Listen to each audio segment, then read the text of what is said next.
रहीम, मैं मोहम्मद अमजद, आपका chemistry teacher. बहुत सारे स्टूडेंट ने मुझे कहा है कि चैप्टर नंबर 4 में जो न्यूमेरिकल्स हैं उन न्यूमेरिकल का सॉल्यूशन कोई उन्हें दे दूं या उन न्यूमेरिकल्स के बारे में गाइड कर दूं।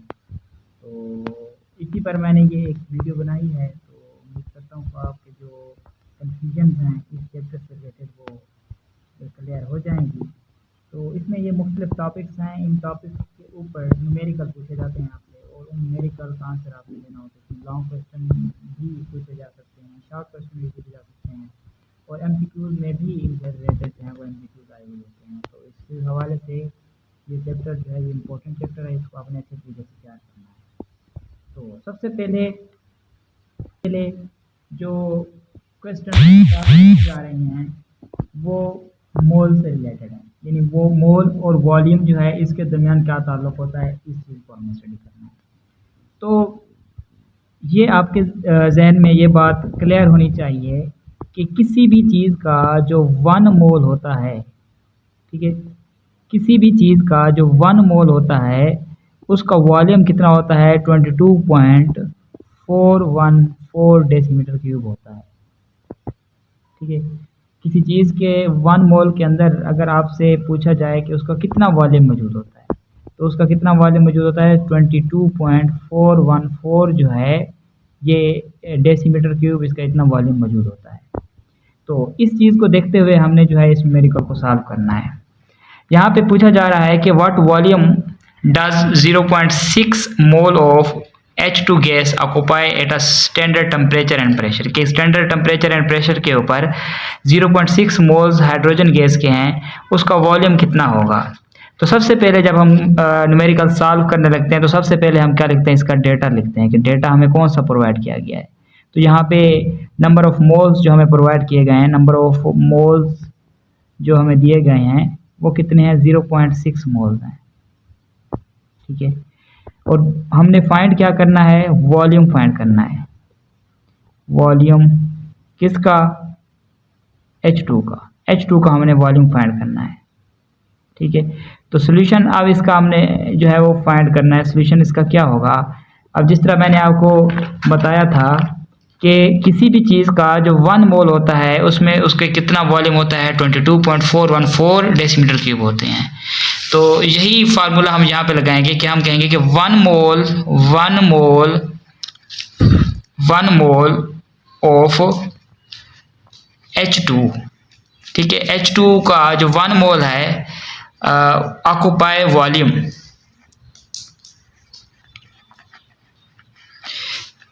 कि 1 मोल के अंदर उसका कितना वॉल्यूम होगा। तो 1 मोल के अंदर कितना होगा, 22.414 डेसीमीटर क्यूब होंगे 1 मोल के अंदर।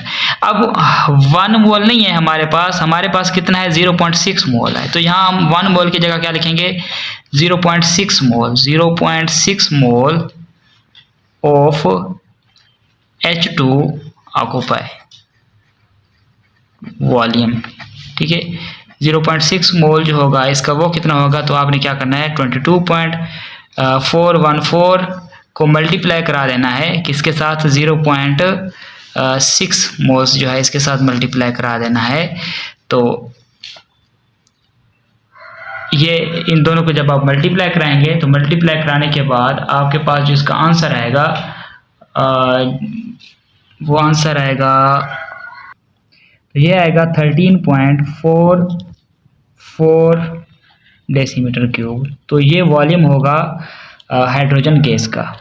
डेंसिटी से रिलेटेड नेक्स्ट क्वेश्चन है, तो इसमें है कि calculate the gram molecular mass of a gas which has a density of 1.43 ग्राम पर decimetre cube eight a standard temperature and pressure, कि गैस जो है उसकी स्टैंडर्ड टेम्परेचर एंड प्रेशर के ऊपर जो डेंसिटी है वो 1.43 ग्राम पर डेसीमीटर क्यूब है। तो इसका ग्राम मोलिकुलर मास क्या होगा, ये चीज़ हमने जो है वो कैलकुलेट करनी है। तो उसी तरह पहले जो है हम इसका डेटा लिखते हैं। क्वेश्चन का डेटा में हमें क्या प्रोवाइड किया गया है, डेंसिटी प्रोवाइड की गई है गैस की,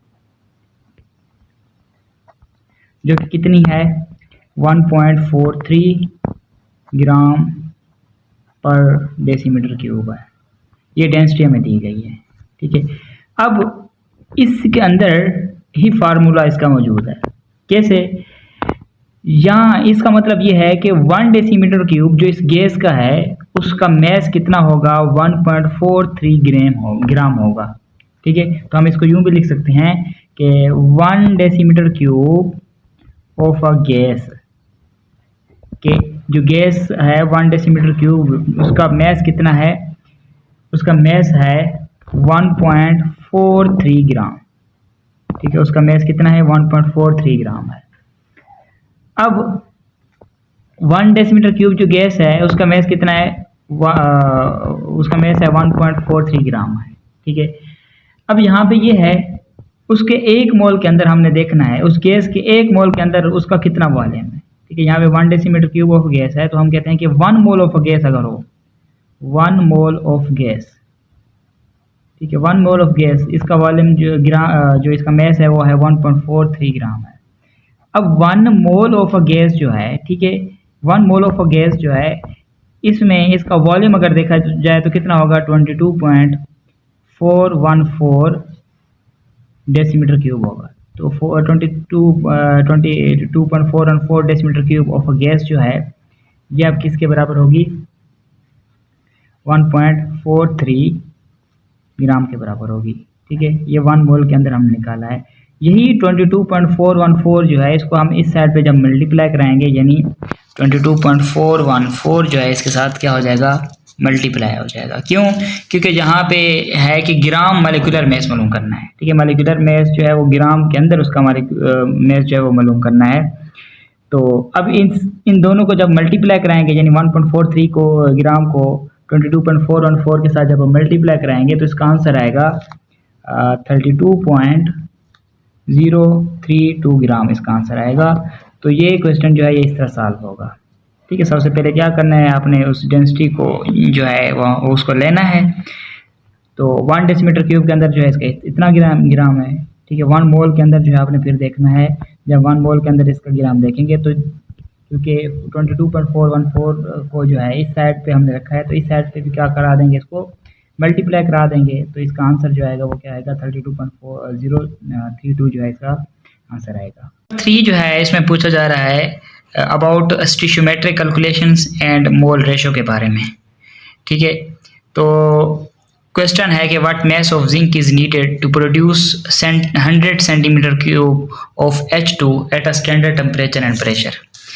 के यहाँ पे एक इक्वेशन जो है वो हमें दी गई है इस क्वेश्चन में कि जिंक जो है जब HCl के साथ रिएक्ट करता है तो ये बनाता है जिंक क्लोराइड यानी ZnCl2 प्लस H2। ठीक है, यहाँ इसके 2 लगा दें कि जिंक जो है वो HCl के साथ रिएक्ट करने के बाद ZnCl2 बनाता है और साथ में हाइड्रोजन गैस बनती है। अब यहाँ पे पूछा ये जा रहा है कि what mass of zinc is needed to produce 100 centimetre cube of H2, कि ये H2 है, इस H2 का अगर आपने 100 सेंटीमीटर क्यूब प्रोड्यूस करवाना है, ठीक है, तो इसके लिए जिंक की कितनी मिकदार जो है आपको रिक्वायर्ड होगी, कितने ग्राम जो है वो जिंक के रिक्वायर्ड होंगे। तो इक्वेशन जो है इस इक्वेशंस को आपने देखना है। ठीक है, देखने के बाद जो है आपने ये करना है कि आप यहाँ पे देखें जिंक का जो है 1 मोल इसमें पार्टिसिपेट कर रहा है। ठीक है, और हाइड्रोजन गैस के भी कितने मोल्स प्रोड्यूस हो रहे हैं, 1 मोल प्रोड्यूस हो रहा है। तो आप यहाँ पे एक इक्वेशन बनाएंगे कि 1 mole of zinc 1 mole of zinc produce 1 mole of H2 gas, कि जिंक का 1 मोल जो है वो H2 गैस के 1 मोल्स को प्रोड्यूस करता है। ठीक है, जिंक का 1 मोल जो है वो H2 गैस के 1 मोल्स को प्रोड्यूस करता है।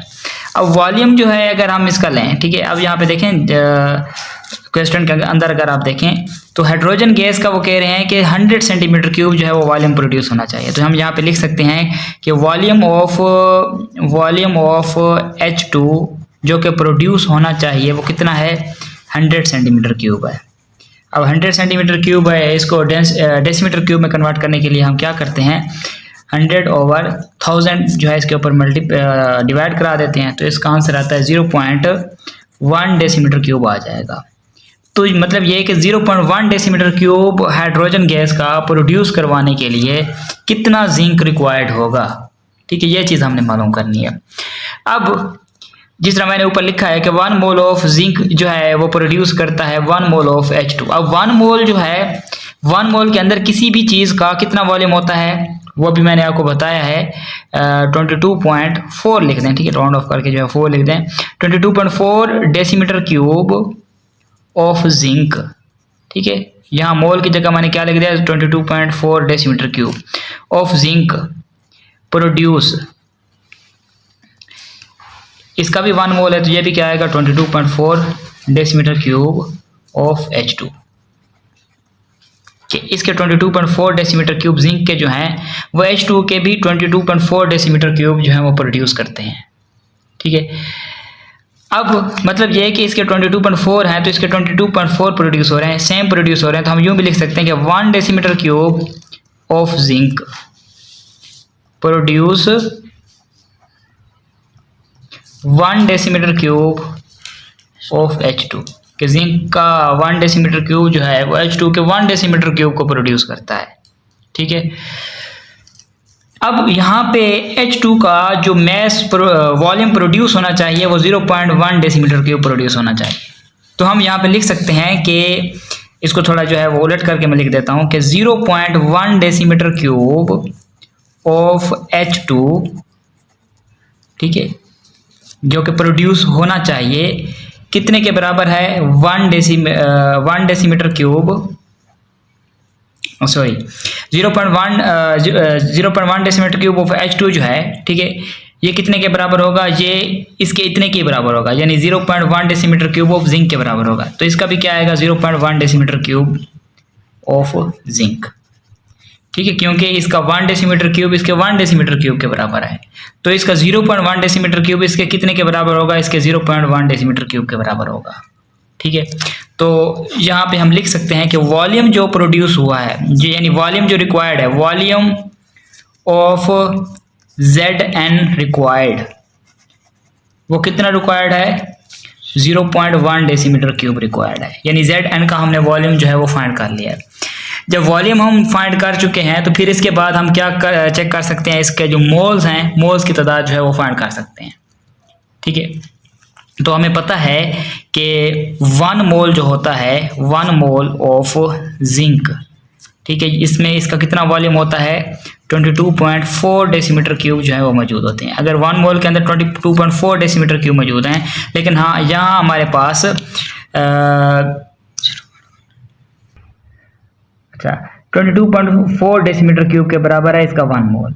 अब 1 डेसीमीटर क्यूब किसके बराबर होगा, यानी 1/22.4 मोल ऑफ जिंक, ये किसके बराबर होगा, 1 डेसीमीटर क्यूब के बराबर होगा, ठीक है।